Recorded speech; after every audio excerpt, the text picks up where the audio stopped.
April 26-ന് polling സ്റ്റേഷനിൽ വന്ന് vote രേഖപ്പെടുത്താൻ കഴിയാത്ത ഒരു വിഭാഗം വോട്ടർമാർ ഇപ്പോൾ വീടുകളിൽ വോട്ട് ചെയ്യുകയാണ്.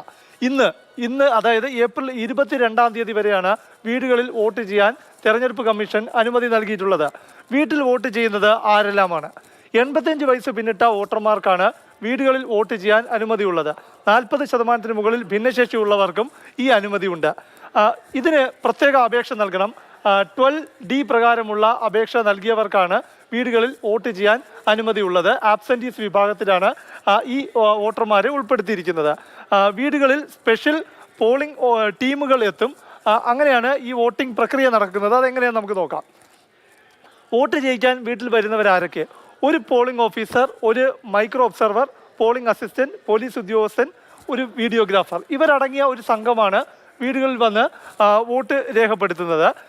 അതായത് ഇവർക്ക് പുറമെ രാഷ്ട്രീയ പാർട്ടികളുടെ പ്രതിനിധി, അതായത് സ്ഥാനാർത്ഥികളുടെ ഏത് രാഷ്ട്രീയ പാർട്ടിയിൽ പ്രതിനിധീകരിക്കുന്നതാണോ അവരുടെ പോളിംഗ് ഏജന്റുമാരും ഈ ടീമിലുണ്ടാകും. അവർക്ക് ഈ സംവിധാനം നിരീക്ഷിക്കാനും കഴിയും. ഇത് മുഴുവനായി വീഡിയോയിൽ ചിത്രീകരിക്കും. അതുകൊണ്ടാണ് നമുക്കറിയാം ഇപ്പോൾ ചില പരാതികൾ ഉയർന്നു വന്നിട്ടുണ്ട്.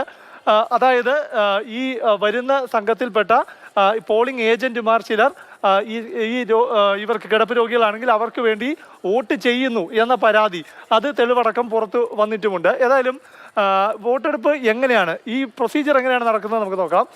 വോട്ടിംഗ് രാവിലെ 9 മണി മുതൽ വൈകിട്ട് 6 മണി വരെയാണ്. രഹസ്യ സ്വഭാവമുള്ള ബാലറ്റ് തന്നെയാണ് ഈ വീട്ടിലെ പോസ്റ്റൽ വോട്ടും.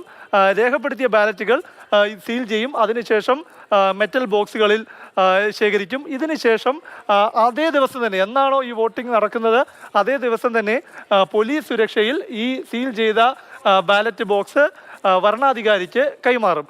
ഇതോടെയാണ് ഈ പ്രൊസീജിയർ അവസാനിക്കുന്നത്.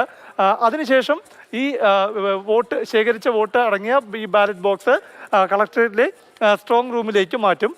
വോട്ടെണ്ണൽ മറ്റെല്ലാ വോട്ടെടുപ്പിന് ശേഷമുള്ള വോട്ടെണ്ണൽ നടക്കുന്ന ജൂൺ മാസം 4-ാം തീയതി തന്നെയായിരിക്കും ഈ വീട്ടിലെ പോസ്റ്റൽ വോട്ടും എണ്ണുക.